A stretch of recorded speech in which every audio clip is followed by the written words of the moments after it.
حسن بن علی بن ابی حمزہ اپنے والد سے روایت کرتے ہیں، انہوں نے کہا کہ میں نے ابو الحسن حضرت موسیٰ کاظم علیہ السلام کو زمین پر کام کرتے دیکھا۔ اس وقت آپ کے دونوں بازو پسینے سے شرابور تھے۔ میں عرض کیا، آپ کے قربان جاؤں، کام کرنے والے لوگ کہاں ہیں کہ آپ خود یہ کام کر رہے ہیں؟ امام علیہ السلام نے فرمایا، علی، اپنے ہاتھوں سے وہ لوگ کام کر گئے ہیں جو روئے زمین پر مجھ سے اور میرے والد سے بہتر تھے۔ میں نے عرض کیا، وہ کون لوگ تھے؟ فرمایا، حضرت رسول خدا علیہ السلام، حضرت امیر المومنین علیہ السلام اور میرے دیگر آباء و اجداد علیہم السلام۔ ان حضرات نے اپنے ہاتھوں سے کام کیا، اور ایسا کرنا انبیاء و مرسلین اور اللہ کے نیک بندوں کا طریقہ کار ہے۔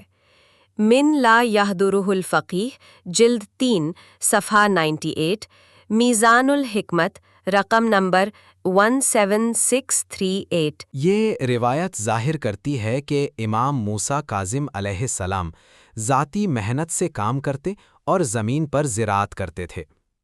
اسی طرح باقی ائمہ اطہار علیہ السلام بھی اسی طرز پر اپنی محنت سے رزق حلال حاصل کرتے تھے۔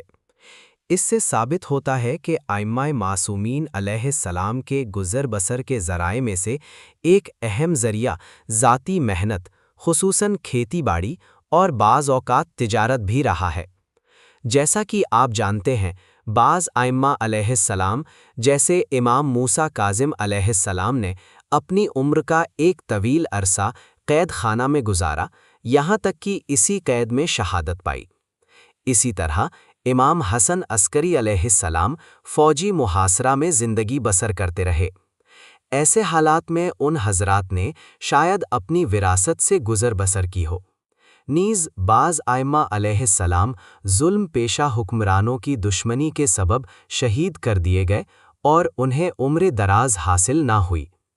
قابل توجہ امر یہ ہے کہ اگرچہ ائمہ علیہ السلام مالی طور پر خود کفیل تھے، لیکن ان کی زندگی کے اخراجات میں نہ کبھی اسراف یعنی فضول خرچی کرتے، نہ تبذیر یعنی بے جا خرچ، بلکہ بعض اوقات حالات کے مطابق وہ اپنی شان و مرتبت سے کم تر دنیاوی مال سے استفادہ کرتے اور خوراک اور پوشاک میں انتہائی سادگی اختیار فرماتے۔ جیسا کہ حضرت علی علیہ السلام کا یہ